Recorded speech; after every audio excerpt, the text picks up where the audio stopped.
নমস্কার YouTube channel দর্শকবৃন্দ, আজ আমি কালসর্পযোগ সম্বন্ধে বলবো।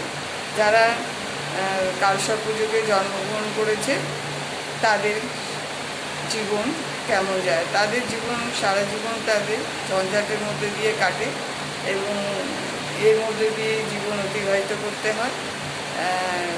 আত্মীয় স্বজন, বন্ধুবান্ধব, সহকর্মীদের ছলনার কবলে পড়ে।